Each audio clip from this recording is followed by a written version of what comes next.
not lose that personal connection? How do we train our staff?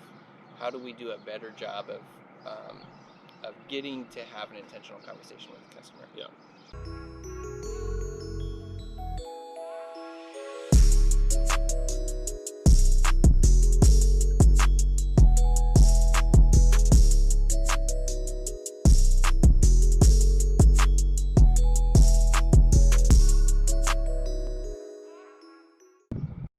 Hey everybody, and welcome back to the Vagrant Coffee HustleCast. I'm Josh. And I'm Jared. And today we're going to be talking about customer service. Yes, especially as it pertains to technology and how things are changing in the retail space. Absolutely. Hey, before we jump in, I wanted to let you guys know we're drinking our Navigator blend again today. Our Navigator blend is the blend that we use on our batch brew coffee for most of the time. Every now and then we got a single origin on batch in our stores, but most of the time you come in, you're going to be drinking Navigator. So if you have tasted it before, you can buy it online, vagrantcoffee.com. Otherwise, feel free to swing by our stores, and chances are it's on brew. All right, well, let's jump into today's topic. Yeah. And this is one that I feel like has kind of sped up in the wake of all this COVID-19 stuff. Yeah, for sure. So with the massive reduction in retail staff, we've had to get pretty creative in how we interact with customers and how transactions happen at the stores. Yeah. And that's kind of where this conversation is coming from. So this is by no means a scripted conversation. We're just kind of thinking through things in real time, which has kind of become a habit with us. Yeah. It's kind of the direction these podcasts are going. But it's a fun conversation. So let's talk about what started this conversation. That would be our kiosks. Yeah, absolutely, our kiosks. So as you can see here, we're changing our location today. We're in the Inner Harbor of Baltimore. It's a really beautiful day out, and beautiful days create more opportunities for people to come into the Inner Harbor store. Right. And when they do that, they kind of come in mass. Yes. And when that happens, we found our traditional way of doing the register wasn't enough. Right. It wasn't quick enough. It wasn't efficient enough. We were missing out on opportunities because of the volume of people coming in. Right. And so we thought, well, let's change it up a bit. Yep. Let's see what we can do to work on this. And so we thought, well, what is a way that we can let customers ring themselves up? And how can we make that process more efficient? But I think also within that conversation is we got to press toward the future. Right. It's 2020, and a lot of other places are going towards something a little bit more technologically advanced, whether it's an app or a kiosk or something. We knew we wanted to be on the future, Right. on the future trajectory of whatever that was. Yeah, we wanted to be forward thinking. And as if any of you guys have ever used the Square register, what we noticed in training new employees is it takes about 12 seconds. Mm-hmm. It's so well set up and it's so intuitive and user friendly that bringing a new employee on, it literally took minutes to get them up to speed on how that worked. Yeah. And we figured if we can have employees doing this in a matter of minutes, then maybe we can just have customers do that directly. Maybe we can take that out and we can streamline the transaction part of your coffee experience. Absolutely. One of the things to consider for us, though, was how do we want to interact with a customer? Right. It's never really fun, I think, to have a customer welcome them into the store and then get into that transactional conversation. Right. You telling us what you want, us telling you how much it costs or how we do that. Right. But that really wasn't anything revolutionary. Right. It was just, the basic stuff. And we thought, well, that's not really where the pizzazz and the fun of a customer interaction is anyway. So what if we automated that process a bit? Right. So we began thinking through how do we appropriately automate that? How do we make it work really well and still do all the things that we wanted to do? So we started looking through different programs and different operating systems that allowed us to do a kiosk really well, show the customer what we have, maybe even give a picture of how we do that, and then they would be able to ring it up themselves and pay. Right. So we found a system where we could do that. We implemented the system, and now it's been a couple weeks now, but each of our stores has this kiosk ordering system. Yeah. Yeah. And it was a bit of a learning experience to get the technical part of that up and running so that the customers could have a seamless interaction with that program. Yeah. There was lots of taking pictures of every single item. There was lots of rethinking the structure of the menu. There was a lot of work on the front end of that, and I think what we ended up with was a system that's pretty intuitive. Yeah. Yeah. But it's also a system, if you're not careful, it's real easy to not have any interaction at all with the customer, which Absolutely. is not the goal. Yeah. So the whole situation was born out of necessity, because with the whole COVID-19 thing, we couldn't have nearly as many employees working.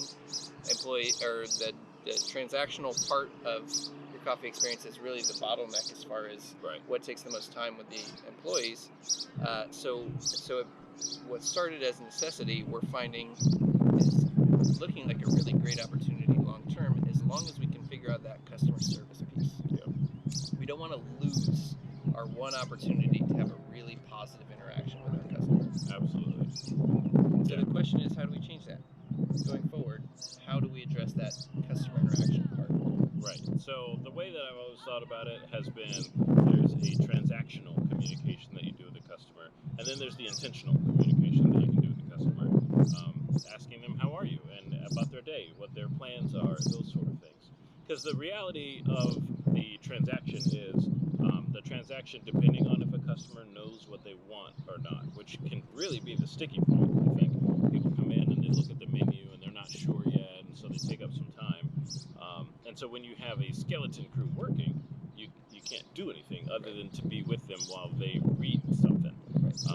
So with that situation gone, and customers being able to do that at their own pace, we're able to talk with them and discuss whatever it is that we're discussing while we make the drink. Because it only takes us about 45 seconds to a minute and a half to make most things on our menu. But most of that time was taken up at the register. That's probably a good 2 to 3 minutes at the register while somebody decides, and then there's that. And so we were able to streamline that process a bit more, but then it comes into this customer service aspect of how then do we interact with customers. I think, sometimes people come in and they've got the headphones in and they're looking down or looking at their phone and they're not really paying attention. And maybe that's what they want. They don't want to interact. They just want their drink and they want to be on their way. But that's not necessarily what we're thinking all the time. We would like to leave a lasting impression on them that's positive. So kind of, it's the reality of if somebody's on their phone or if they've got their headphones in and listen to music, there's really not a whole lot we can do other than creating an aesthetic environment that's pleasing. Right. But if they're not, and we do have conversation with them, we want it to be intentional. Yeah, so I think that it kind of gives us the opportunity to create an experience no matter what your intentions are when you come in the coffee shop. If you want to have that interaction, we need to make that a possibility. Yeah. We need to be available to have a positive customer service interaction. Yeah. If we don't, the kiosks allow us to let you keep your headphones in, let you not have to have a conversation with the barista if you're not in the right headspace to do that. Right. But it requires so much more attention on our staff's part, on our part if we're behind bar, which we often are, on kind of reading the customer and being able to figure out what their expectations of service are in that situation. Yeah.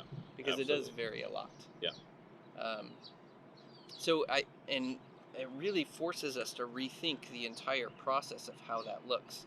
That employee on one side of the counter and customer on the other side of the counter situation is more and more starting to go away with all the technological advancements. Yes, it is. Yes, it is. When you're able to have that transaction on a kiosk by yourself without having an employee have to help you through that, and you can do that every bit as fast as it would be to communicate it to an employee who then puts it in. It really reframes the whole way that you can interact with customers from behind the bar. Yeah. And I think even now we're thinking about maybe that means a different ground up design when we open a new cafe. It goes all the way back to the ground level of how do we create a space that we can have a more intentional, positive customer interaction. I think a lot about the history of food service and customer interaction. Right. How a lot of times historically you'd go into a place, you'd go up to the counter, you would place your order, and different companies did it different. You remember, I don't know, I especially remember it at Wendy's when they had the loudspeaker microphone, and how you placed your order and then they would yell it to the people in the back. And I remember thinking, like, I don't want to do a custom order because then you have to yell it and then listen to people groan in the back about that. And so that's always been kind of weird. So that's one way of doing it. But then you fast forward to the future now. And I remember the first time I went to a McDonald's that had the touch screen on it. Yeah. And I think I was in an airport, and I was going through and I was saying, like, this is really different. Yeah. I put in my order, I put in my name, I paid for it, and then next thing you know, you have some grumpy person shouting out a name or a number. Right. And then you get your food and go. And I remember thinking, like, well, sure, this is the food that I ordered, but this experience is no longer what it used to be. The magical whimsy of what I remembered as a kid is now gone. And we're in this new space. And I get that it's more efficient. I get that you're going to make fewer mistakes. I get that you can upsell better. And all the different choices are there. But what about that magic? What about that connection? Like, I want to see somebody who's happy to see me, which I get in a food service environment, in a coffee shop. That may not always actually be the case, but I like to feel like that's the case. Like, you're happy that I'm here. Yeah, well, I mean, I think going back to, like, the McDonald's touchscreen, all of a sudden, it's like you realize, oh, I could just get half the normal amount of this, or I could ask for double this. And what we found in our kiosk situation is people are getting more specific with exactly how they want their order, and that makes the experience better for them, because they know what they really want is they want an extra hot latte, they want whatever, special things that and not everybody wants to communicate how specific that order is to a barista, because they feel bad about making it. Yeah, they do. Yeah, they do. But it really gives the customer an opportunity to create the actual beverage or create the actual order that they really want. Yeah. And so I think in that sense, it's better customer service right off the bat. You're actually getting what you really want to get. Yeah, without having to go through that awkward, like, can I get this like this, or can you have half of that but then double this? Right. That's sometimes weird to do with the rich, especially if there's a line to be constantly saying, like, oh, I want this extra dry, and I want it with this milk, but can you do this? By putting it all out there, we let the people choose without having to interact with anybody in an awkward way. Yep. So after they do that, after they put their order in, then it pops up on our screens, because we use screens and not paper tickets, and we see how that order is laid out. We see their special notes, if they've got any notes that they've added, and then we're able to call them out by their preferred name, which I think is also huge. It's not an order number. It's not whatever the drink is. It's their actual name, and you're able to have more of that intentional interaction with them, where you're able to say, like, oh, Robert, here's your order. Have a great day. I hope whatever it is that you got going on goes well today. And I think that's special. Like, especially since I get to put the name in, and it's not necessarily what's on the card. Because I know if I put in, like, a business card, like, that doesn't make sense to people. They don't know this business.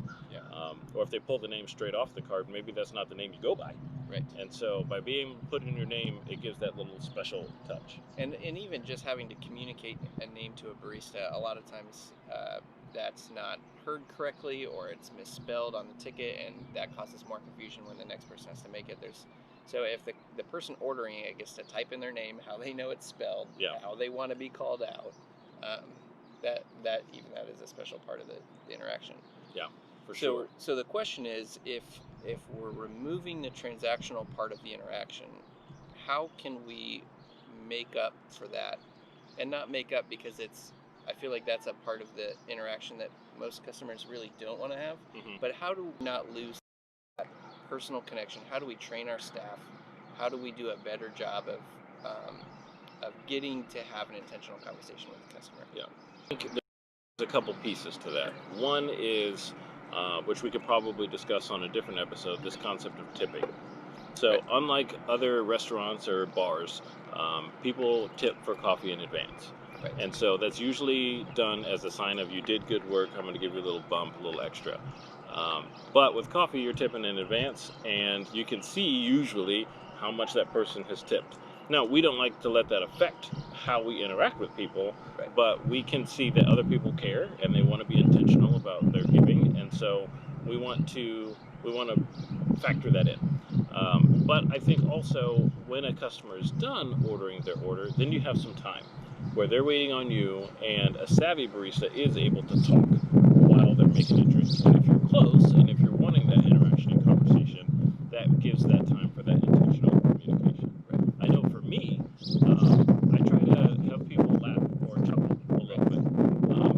That's always my number one goal. And there's some phrases and some things that you can kind of play around with a little bit to try to make that connection to that person. Now you gotta make some wild leaps sometimes because you don't know what this person's gonna find funny. Some people don't want to laugh. Some people want to talk about politics. Some people want to talk about their day. And so you got to kind of play with that a bit by asking them like, "Oh, what do you got going on today?"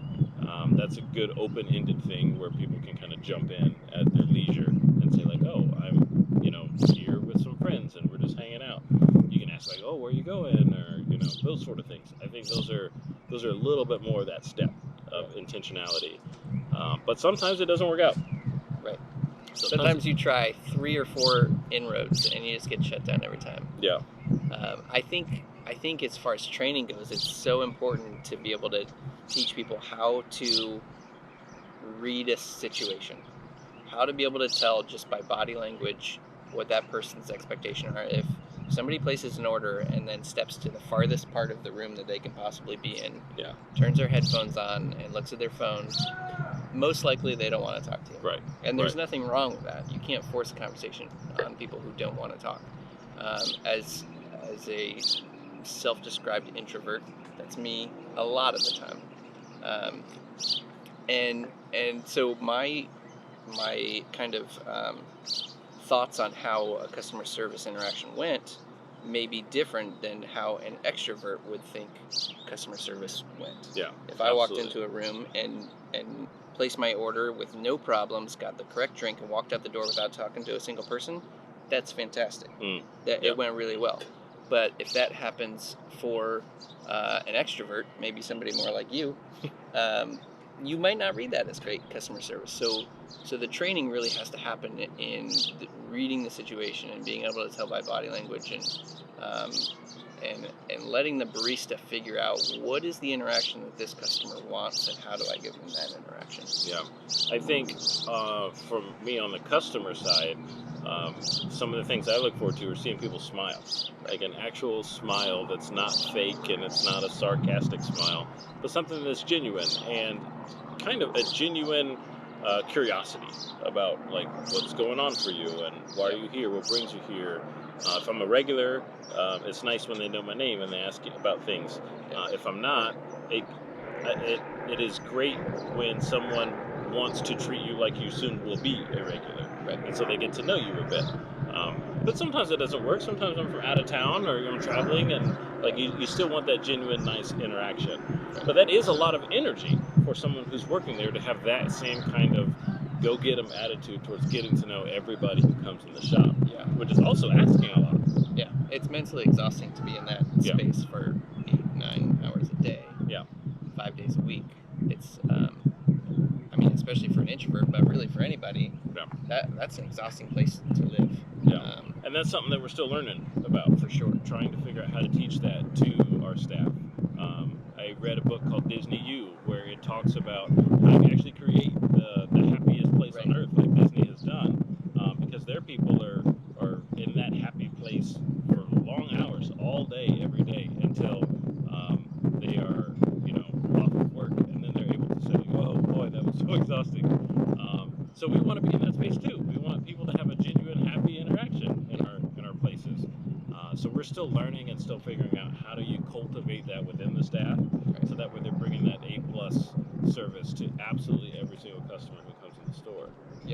But I also think that sometimes customer service can go a bit awry. When a customer comes in and they don't like what you got going on, when you don't have what they want, or when they're just otherwise grumpy or belligerent, and they come in and they bring that attitude, figuring out how to have that conversation with them too can sometimes be tricky. I get that it's hard when you're going into a place, whether you order something usually and they don't have it, or you want something and they don't have it, and how to have that interaction. I think that we get this a lot with whether it's a food item or a blended drink that another coffee place has, and people are looking for it on our menu and they can't find it. That's when those intentional communications I think are really important. How we say to the person, like, oh, we actually don't have that. We have this instead. And I think that we get that a lot as a coffee company. People come in all the time and they say like, oh, can I get this type of drink that they usually get at a different coffee place? That's a big one. That's a big one. People come in and ask for grande caramel macchiatos all the time, and we get the opportunity to say that's not a drink that we do. That's a drink that Starbucks does. But here is something that is equivalent in nature, and this is what we can do for you. That's been a really big piece of figuring out that customer service. How do we connect it to what people want? I don't know how audible that helicopter is. It's really loud in real life. Might have to edit that out. I think it's an opportunity when you don't have something that people are looking for, if it's handled correctly, to come out even stronger than otherwise. So again, I think that comes back to the staff like reading the situation and being able to tell, like, okay, this is your expectation, and we have something different. But how can we still meet quality expectations without meeting maybe your specific drink expectation? Right, because it might even be better, which we've heard from people. For sure. Where they taste it and they're like, oh, this is way better than what I was used to getting. What is this called? Or, how can I get this at this other place? And it's like, oh, these are the words that you use. And then it works out pretty well for them, I think. Yeah, and it's one of the things that I think is a little bit unique about the coffee shop business as opposed to the restaurant business, because you don't typically walk into a new restaurant and have very specific expectations of what's going to be on the menu. Right. Yeah. It's more similar in a lot of ways to a bar, perhaps, where there's kind of some expectations on what the classic drinks are you're going to be able to order. Right. But everybody does it different. An old fashioned at one bar is different than an old fashioned at WC Harlan, which has the best old fashioned. So I think in a lot of ways, coffee shops are in that kind of vein where there's some expectations on, generally speaking, what there's going to be on the menu. And people will come in looking for what's at their normal coffee shop and can oftentimes be disappointed if they don't see that exactly. Yeah. And so being able to kind of work through some of those things. And that is one challenge where the kiosks have been tricky. Yeah. So there are definite downsides to that. If people are looking through that menu and they know they have a specific drink they want and they're not seeing it on the menu, are they really going to leave that kiosk and walk up to the front counter and then have that interaction? Or are they just going to settle for whatever looks the closest and be disappointed? Yeah. Yeah. So it's one of the challenges we're working through and trying to figure out, okay, how do we address problems before they become problems? Right. And how can we recover from those problems better? Yeah. So sure. We don't know all the answers. I know that technology has made a lot of things much easier for us and streamlined and made things more efficient. And it's increased sales even. It's increased sales. Theoretically, with a lower labor cost, it will mean lower prices. So there's a lot of great things that technology is doing, but it also creates some new problems that has some very real challenges that we'll have to figure out. Yeah. And then by extension, because you can order from your phone now, which is kind of a hybrid, I guess, between the kiosk and the register, where you can still see all the menu items and you can still, customize your order. Doing that customer service interaction with one more step removed, where you're not even in the store. You're on your couch or you're walking around downtown and you want to pick up up something in advance, or you want to order it in advance so you can just walk in and pick it up and grab it, that's great. We want to be able to offer that service to people. But then how then do we set up that customer service piece both on your phone and in the store to make that really exciting and fun? And how do we make clear the expectations to the rest of the customers that just because you're standing here doesn't mean that your drink is the next one being made. Right. Because we've run into that. I mean, we're 200 yards from our Inner Harbor store right now. We could place an order on the phone right now as we walk over there, and it'll be ready. Yeah. Even if there's somebody in there that had just finished on the kiosk and doesn't understand how did that guy just walk in after me and pick up his drink before I got mine. Yeah. I find that to happen all the times I go to Chipotle. Right. And I order on my phone, right. And I want to be able to walk in and get it. And of course, I would say, I don't know, half the time, I walk in and it's not ready yet. Right. And I go up to the register like I'm supposed to do, and I say, hey, I'm here to pick up my order, and they say, oh, they don't have it yet. But there's a long line, because I'm smart and I'm ordering it during peak times, and then they've got to bump somebody who's been standing there in line for a long time. I just walked in, and my order's getting bumped up to the front, and they've been standing there for 15 minutes, and now their order has to wait. Right. And so from a business side, that's a lot of customer service skills, being able to communicate to somebody like, hey, I'm sorry, this order came in, I need to do it, you'll be with you in just a moment. Yeah. But that inconvenience can sometimes be overwhelming for people, especially if you're in a rush or you got stuff you got to get to. Yeah, and I think people's mentality will shift as that becomes more and more prevalent. I think people will get used to that idea where most quick service type places are going to have an option to place your order outside of the normal, come stand in line, place your order, go stand in the other line, pick up your order. Yeah. Like, we're moving away from that model more and more, and so people are starting to understand that more, but there's still times where people are upset about, that person walked in after me and got their drink before me, what the heck? Yeah. Yeah. And being able to address that as well is another one of those challenges that as this technology is just moving forward so quickly, and fixing a lot of issues that we've had, it's also creating other issues. Yeah. And hopefully it's fixing more issues than it's creating. That's the goal. Hopefully. But navigating that and really understanding the big picture of what this means for the customer experience, and addressing that proactively, I think, is so important as you think through some of these new technology pieces. Yeah, because ultimately, I think when you're going to a place for food or drink, you want to be able to go in, you want to be able to place your order, and you want to be able to get what it is that you ordered quickly. Right. We live in a very fast-paced world. You don't want to wait in line. You don't want to wait in the drive-thru. You just want what you want when you want it. Right. And we're trying to figure out how does a business keep up with that. We'll never be as fast as instant. Right. That is not something. But we're working on it. I just read an article. It was the craziest thing. Amazon knows so much about your order history and preferences. They're working through systems to be able to pre-ship before you actually order, because they already know that you're going to order. See, that's the future. It's a little bit terrifying. That's the future. It's a little bit terrifying, but that's as close to instant as you're getting. Yeah. They know you order whatever it is, coffee. Yeah. This often, and these are your buying preferences.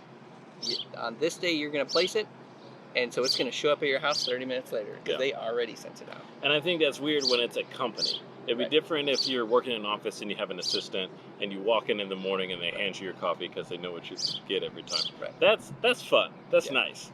But when it's a company who says, hey, we've been tracking you, then it seems a bit, I don't know, robotic and futuristic in a negative way. Yeah. And so there's that careful balance that we want to do. Yeah. I think it's even the case when a regular comes in and they haven't placed their order ahead, and you know they get this every time, and then you start making it from the moment they walk in the door. Right. Some customers are excited about that. Like, wow, you know me, you know I'm a regular, you know what I like, this is great. And then others get really weirded out. Yeah. And they say, like, how long have you been watching me?